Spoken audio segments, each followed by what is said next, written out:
So here's something you may have heard. Peter, Peter, pumpkin eater, had a wife and couldn't keep her. Put her in a pumpkin shell, and there he kept her very well. You heard that?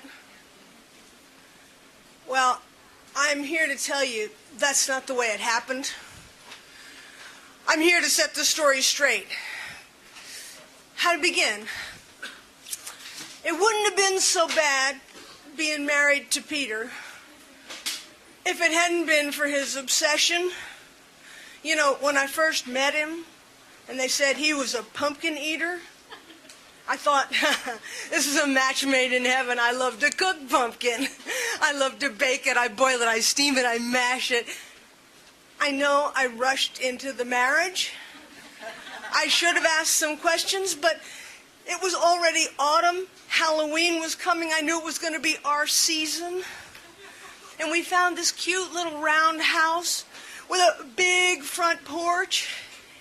And on the first morning of our married life together, we walked out on that porch and he said, "Honey, let's have pumpkin." And I said, "Muffins, pancakes, pumpkin pie, whatever. I love to cook."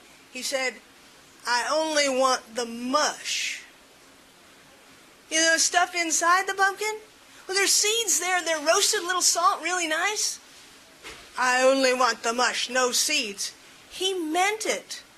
I had to scoop out the pumpkin and feed him that gooey orange stuff in there, the stuff we used to call ghoulie brains in school.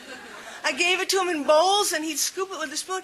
He ate it all the time. After a while, there was orange strings in his beard and orange strings in his mustache. I couldn't watch. And I had all these empty pumpkins. They were good pumpkins. So I took them next door to my friend Doreen. She loved to cook pumpkin. We baked it, and we boiled it, we steamed it, we mashed it. I was less and less at home. And I know it bothered Peter. He just kind of sat there in his recliner, you know, reading the Burpee seed catalog. And that middle centerfold, you know, where there's a pumpkin that's as big as a house. And then one day he just drove off in his pickup truck. And when he came back that night, it was riding on the springs, and he had the biggest pumpkin I've ever seen in the back. He backed it up to the porch. He got a tube before he levered that pumpkin up onto the porch. He got a step ladder. He climbed up with his machete. He carved a big hole for the lid in that pumpkin. And then he climbed down and handed me a shovel and pointed. I thought, the man's gone mad for mush. But I climbed up and I started to shovel it out, and it was, you know, laundry tubs full of the stuff up there, and I was just beginning to think, how am I going to get the seeds out of all this, when he climbed up the ladder behind me, and he put his arms around my waist. I thought, oh, that's nice. And then he lifted me up and he plopped me right down inside that pumpkin. Have you ever been down inside a pumpkin? It's sticky, slippery. I tried to reach. He clumped that top on. I couldn't reach it. I didn't know what to do. I sat there, and then I heard an engine.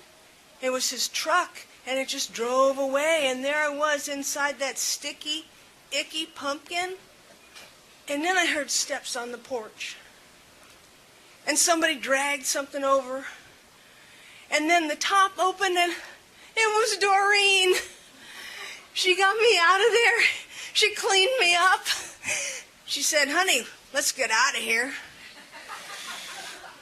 And that's how we got to Woodville and started our new business, the Jack-o'-lantern Tavern. And if you're ever in Woodville, you can come by for pumpkin muffins, pumpkin lasagna. We hope to see you. Thank you.